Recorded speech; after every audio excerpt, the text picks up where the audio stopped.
ইন্নামাল মুমিনুনা আল্লাযীনা ইযা যুকিরাল্লাহু ওয়াজিলাত কুলুবুহুম ওয়া ইযা তুলিয়াত আলাইহিম আয়াতুহু زادتهم إيمانا وعلى ربهم يتوكلون আল্লাহ পাক বলেন মুমিনদের সামনে যদি কোরআন তেলাওয়াত করা হয় তখন তাদের ঈমানের ব্যাটারিটা ফুল চার্জ হয়ে যায়, ঈমানটা বেড়ে যায়। জোরে কোন সুবহানাল্লাহ। আমার ভাইরা, আমার বন্ধুগণ, এই আব্দুল্লাহ তিনি কোরআন তেলাওয়াত যখন করেন তখন তার ঈমানটা বেড়ে যায়, তখন তিনি জোরে জোরে কোরআন তেলাওয়াত করেন, আল্লাহ আল্লাহ জিকির করেন জোরে জোরে। তখন অনেক সাহাবায়ে কেরাম নবীজির কাছে বিচার জানালেন, ইয়া রাসূলুল্লাহ, ইয়া হাবিবাল্লাহ, এই যে আব্দুল্লাহ জোরে জোরে কোরআন তেলাওয়াত করে, তার কোরআন তেলাওয়াত জোরে জোরে করার কারণে আমরা অনেকেই নামাজে দাঁড়াতে পারি না, আমরা অনেকেই কোরআন তেলাওয়াত করতে পারি না, আমরা অনেকেই জিকির করতে পারি না। যখন নামাজে দাঁড়াই ও জোরে জোরে চিৎকার করে আমাদের সূরাগুলো এলোমেলো হয়ে যায়।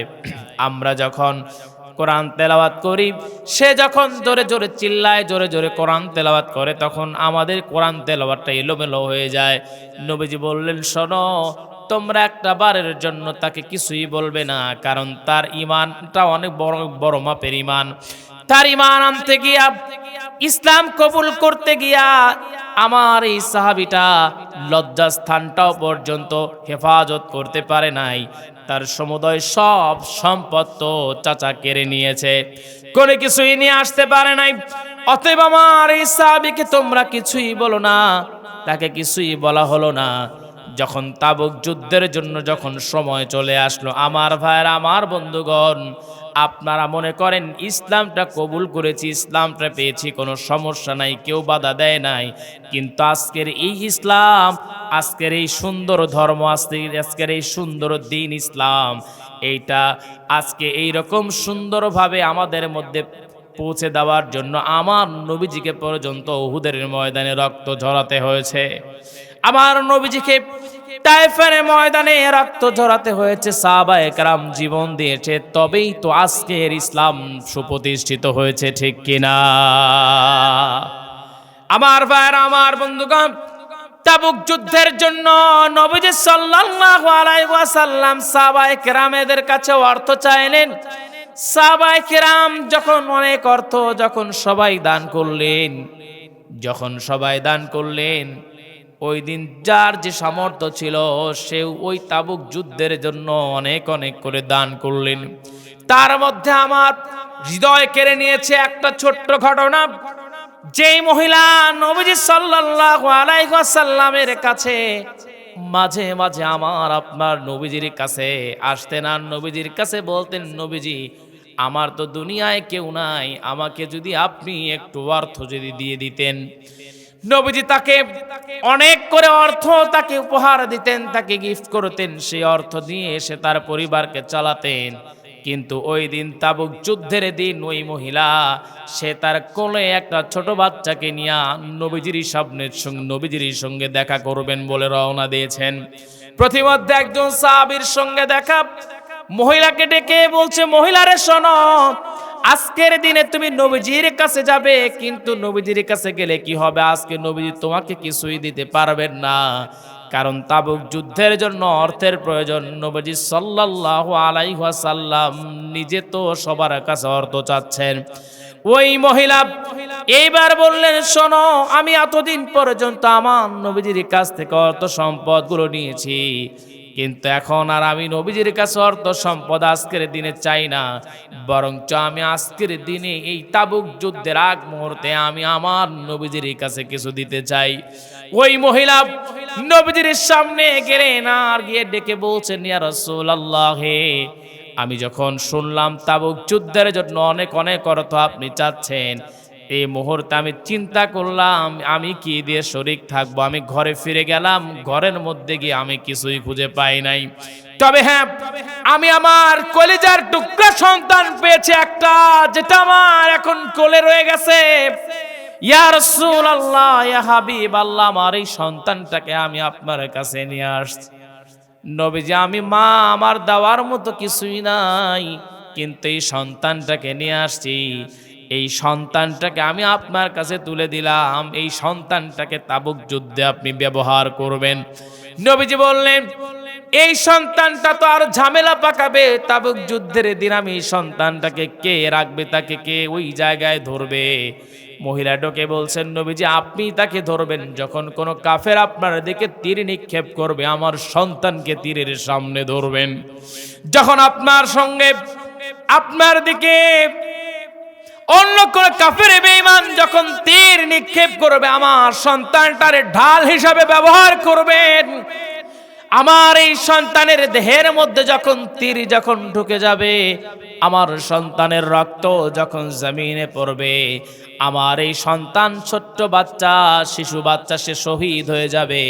কিয়ামতের দিন আমি আমার আমল দিয়ে আমি পার পেতে পারবো না। ওই দিন আমার রবের সামনে যখন আমারে দাঁড় করানো হবে, আমার ভাইয়ের, আমার বন্ধুগণ, আল্লাহর গোলামদেরকে আল্লাহ পাক ওই দিন 5টা প্রশ্ন করবেন। বলেন কয়টা?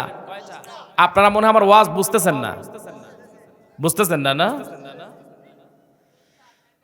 ওই দিন আল্লাহ পাক 5টা প্রশ্ন করবেন। লা তাজুলু কদামা বানি আদম, বনি আদমকে ওই দিন 5টা প্রশ্ন করা হবে কিয়ামতের দিন। তাকে প্রশ্ন করা হবে, আন উমরিহি ফিমা আফনাহু, তুমি তোমার জীবনটাকে কোন রাস্তায় পরিচালিত করেছো? তার মানে এই যে জন্ম থেকে নিয়ে আপনার বালেগ হওয়ার পর থেকে শুরু করে মৃত্যুর আগ মুহূর্ত পর্যন্ত যেই সময়টা আল্লাহ পাক আপনাকে দান করেছেন, এই সময়টার হিসাব আপনাকে আল্লাহর সামনে দেওয়া লাগবে। ওই মহিলা ডেকে বলছেন, নবীজি আমি আপনার কাছে বলতে চাই, যেই দিন আল্লাহর কাছে দাঁড়ানো লাগবে, ওই দিন নিশ্চয়ই আল্লাহ পাক আমার জীবনের হিসাব চাইবেন। ওই দিন আমি আমার রবের কাছে ডেকে বলবো, আল্লাহ আজকের দিনে আমি হিসাব দিতে পারবো না। কারণ সবাই একটু আওয়াজ দিয়ে বলবেন, আল্লাহর সামনে দাঁড়ায় কোনো বান্দা কি হিসাব দিয়ে পার পেতে পারবে নাকি? পারবে? 25 বছর তো দূরে থাক, 25 মিনিটের হিসাব দিতে পারবো না। আমার ভাইয়ের, আমার বন্ধুগণ, ওই মহিলা ডেকে বলছে, ওই দিন আমি আমার রবের সামনে দাঁড়ায় বলবো, আল্লাহ আজকের দিন আমার হিসাব দেওয়ার কিছুই নাই, আমি হিসাব দিতে পারবো না। কিন্তু আমার একটা সন্তান, তাবুক যুদ্ধের দিন আমার ওই সন্তানকে আমি নবীজির সঙ্গে পাঠিয়েছিলাম। আমার সন্তানের দিকে, আমার নবীজির দিকে যখন তীর নিক্ষেপ করা হয়েছিল, আমার নবীজি তখন ঢাল হিসেবে ব্যবহার করেছেন। আজকে কিয়ামতের দিন আমি একটা শহীদের মা হয়ে আপনার সামনে দাঁড়িয়েছি। অতএব ওই দিন আল্লাহ পাক আমারে মাফ করে দিবেন।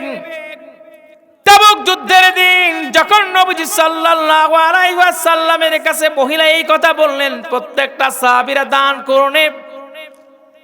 আবু বকর, ওমর, উসমান, আলী সবাই দান করলেন, কিন্তু আবু বকর রাদিয়াল্লাহু তাআলা আনহু সবার শেষে আসলেন। তিনি আসলেন দান নিয়া, তিনি বাসায় ফিরে গেলেন। আমার ভাইয়ের, আমার বন্ধুগণ, আবু বকর সিদ্দিক রাদিয়াল্লাহু তাআলা আনহু আল্লাহ পাক তাকে অঢেল সম্পদের মানুষ বানিয়েছিলেন। এত সম্পদের মানুষ হওয়ার পরে ইসলামের জন্য তিনি ধীরে ধীরে সব তিনি দিয়ে দিয়েছেন। নবীজি সাল্লাল্লাহু আলাইহি ওয়াসাল্লামের কাছে আবু বকর সিদ্দিক রাদিয়াল্লাহু তাআলা আনহু তিনি আসলেন। তিনি সব সম্পদ আগেই তিনি দিয়ে দিয়েছিলেন। নবীজি যখন আসলেন, নবীজির কাছে যখন আসলেন, আল্লাহর নবী ডেকে বললেন, আবু বকর রে শোনো, তুমি কি নিয়ে আসছো? আবু বকর রাদিয়াল্লাহু তাআলা আনহু ডেকে বললেন, নবীজি বাসায় গিয়েছিলাম, কোনো কিছুই পাই নাই, শুধু একটা জুব্বা পেয়েছিলাম আর একটা সুই পেয়েছিলাম। এই দুইটা জিনিস আমি তাবুক যুদ্ধের জন্য নিয়ে আসছি, আর কিছুই নিয়ে আসতে পারি নাই। আল্লাহর নবী বললেন, শোনো, আজকে যে যত দান করেছে সকলের দানের মধ্যে আবু বকরের দানটা আল্লাহ পাক পছন্দ করেছেন। আমার ভাইরা, যেই সাহাবীর ঘটনা বলতেছিলাম, আব্দুল্লাহ নবীজির সামনে তখন মাথাটা নিচু করে আসলেন। নিচু করে এসে নবীজির সামনে দাঁড়ায় বলেন, আল্লাহর হাবিব, আমি আপনাকে বলছি, আপনি একটু শোনেন। আজকে সবাই ইসলামের জন্য অনেক অনেক করে দান করেছে, কিন্তু আমি দিব, আমার দেওয়ার কিছুই নাই। অনেক নিয়ে আসছিলাম, অনেক সম্পদ আমার ছিল, কিন্তু আজকে আর কোনো সম্পদ আমার নাই। আজকে আমার কোনো সম্পদ নাই নবীজি। আজকে তাবুক যুদ্ধের জন্য আমি আপনাকে কি দিব, দেওয়ার কিছুই নাই। ইয়া রাসূলুল্লাহ, ইয়া হাবিবাল্লাহ, আজকের দিন আমি বলতে চাই, আমার জন্য দোয়া করেন। তাবুক যুদ্ধের দিন আমি যেন আল্লাহর রাস্তায় আমার জীবনটা দিয়ে দিতে পারি। আল্লাহ পাক কোরআনুল কারীমের মধ্যে বলছেন, সুন্দর করে শোনেন, যারা আল্লাহর রাস্তায় আল্লাহর দিন কায়েমের জন্য যারা জীবন দিয়ে দেয়, আল্লাহ রাব্বুল আলামিন তাদের বিনা হিসাবে তাদের মাফ করে দেন। এই জন্য সাহাবায়ে কেরামদের টার্গেট ছিল, সাহাবায়ে কেরামেরা দোয়া করতেন, আল্লাহুম্মা রযুকনি শাহাদাতান ফি সাবিলিক, আল্লাহ আপনি আমাকে শহীদের মৃত্যু দান করেন। এই যে শহীদ উসমান হাদি ভাই, তিনি দুনিয়া থেকে বিদায় করেন, আল্লাহ তার শাহাদাতের মর্যাদা দিয়েছেন ইনশাআল্লাহ। তিনি ইসলামের পক্ষের লোক। আমার ভাইয়েরা, আমার বন্ধুগণ, নবীজির কাছে যখন তিনি বললেন, আল্লাহর নবী বললেন, শোনো, আমি তোমাকে বলছি, তুমি জিহাদের ময়দানে যাবে, কিন্তু তুমি শহীদ হবে না। সাহাবী ডেকে বলেন, নবীজি, আমি শহীদ হব না, এটা আমার জন্য অত্যন্ত কষ্টের। নবীজি বললেন, শোনো, তোমার মৃত্যু যদি জ্বরের মধ্য দিয়ে হয়ে যায়, আল্লাহ রাব্বুল আলামিন তোমার শহীদের মৃত্যু দান করবেন। এই কথা বলা মাত্রই সে আনন্দে উৎফুল্লিত প্রকাশ করলেন। যখন তাবুক যুদ্ধ শুরু হয়ে গেল, মেইন পয়েন্টে ঢুকলাম, যখন তাবুক যুদ্ধ শুরু হয়ে গেল, যখন বিরতি হচ্ছে, তখন নবীজির কানে আসলো, ইয়া রাসূলুল্লাহ, আপনার একজন সাহাবী ছিল যার নাম ছিল আব্দুল্লাহ। সেই আব্দুল্লাহ দুনিয়া থেকে বিদায় হয়ে গেছেন। ইয়া রাসূলুল্লাহ, ইয়া হাবিবাল্লাহ, কেমন করে বিদায় হলো? জ্বরের মধ্য দিয়ে বিদায় হয়েছে। আল্লাহর নবী বলল, শোনো, আমার আব্দুল্লাহ মৃত্যুবরণ করেছে, আমি নিজে নবীজি তার জন্য জানাজা করব। আরে তার জীবনটা ধন্য। মুহাম্মাদুর রাসূলুল্লাহ সাল্লাল্লাহু আলাইহি ওয়াসাল্লাম নিজে জানাজা করলেন। এরপর নিজে নবীজি কবরের মধ্যে নামলেন। সে যখন কবরের মধ্যে তাকে নামানো হচ্ছিল, তখন ছিল গভীর রাত। আল্লাহর নবী নিজে কবরের মধ্যে তাকে নামালেন। কবরের মধ্যে নবীজি তাকে নামানোর পর আল্লাহর নবী যখন নিজ হাত দিয়ে কবরের মধ্যে নামাচ্ছিলেন, তখন মাথাটা উঁচু করে আল্লাহর নবী বললেন, আল্লাহ, এখন পর্যন্ত আমার এই প্রিয় সাহাবী আব্দুল্লাহর উপরও খুশি ছিলাম, আমি নবীজি আমার এই সাহাবীর উপরও খুশি ছিলাম, আপনি আল্লাহ আমার এই সাহাবীর উপরও খুশি হয়ে যান। আমার ভাইয়েরা, আমার বন্ধুগণ, এই যে সাহাবীর জীবনীটা বললাম, ঈমান আনার কারণে সব সমুদায় সম্পদ ইসলাম তার চাচা কেড়ে নিয়েছেন। এমনকি তার কাপড় পর্যন্ত খুলে নেওয়া হয়েছে। আপনারা একটু আওয়াজ দিয়ে বলেন, ঈমান আনার কারণে আপনাদের কেউ কাপড় খুলে নিয়েছে নাকি? সম্পদ কেড়েছে নিয়েছে নাকি? অন্য কারণে নিতে পারে, ঈমান আনার কারণে কেউ নেয় নাই। আমার ভাইরা, আমার বন্ধুগণ, এই জন্য ঈমানটা হলো বড় একটা সম্পদ। এই সম্পদ যার মধ্যে আছে, ওই যে আয়াতটা বললাম, আল্লাহ পাক বলেন, যদি দুইটা কাজ বান্দা তুমি করতে পারো, ওয়ালাউ আন্না আহলাল কুরা আমানু ওয়াত্তাকাউ লাফাতাহনা আলাইহিম বারাকাতিম মিনাস সামাই ওয়াল আরদ। জনপদের লোকেরা যদি ঈমান আনে, প্রথম কথা হলো যদি ঈমান আনে আর যদি তাকওয়া অবলম্বন করে, তাকওয়া মানে আল্লাহর ভয়, এক নাম্বার কথা ঈমান আনতে হবে। আর দুই নাম্বার হলো তাকওয়া অবলম্বন করতে হবে। যদি বান্দা যদি ঈমান আনতে পারে, আর যদি তাকওয়া অবলম্বন করে, আল্লাহ পাক বলেন শোনো, আসমান আর জমিনের যত রিজিকের দরজা, সব দরজা তোর জন্য আমি খুলে দেব। আচ্ছা, আপনারা এই যে রিজিকের জন্যই তো মানুষ অন্যায় করে, তাই না? রিজিকের জন্য খাবার ভালো খাবে, ভালো চলবে, ভালো পড়বে, এই জন্য মানুষ কেউ ডাকাতি করতেছে, কেউ চুরি করতেছে, কেউ নিজের দেহকে রাতের বেলায় বিক্রি করছে তার পরিবারকে ভালো চালানোর জন্য।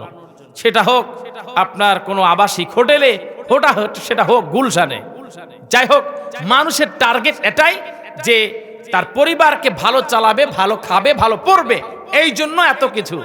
আচ্ছা বলেন, সাগরে একটা বড় প্রাণী আছে ব্লু হুইল, নীল তিমি, যে একাই এক অক্তে খায় 4 টন থেকে 5 টন খাবার। আচ্ছা বলেন, নীল তিমি 4 টন 5 টন খাবার খায়, আমার তো মনে হয় 4-5 টন খাবার একজন মানুষ সারা জীবনে খাইতে পারে না। এই নীল তিমি কয়দিন মারামারি করছে? কয়দিন মারছে বলেন? আমার ভাইয়ের, আমার বন্ধুগণ, তার মানে বোঝা যায় তাদের ঈমানটা কার প্রতি? ভাই বলেন কার প্রতি?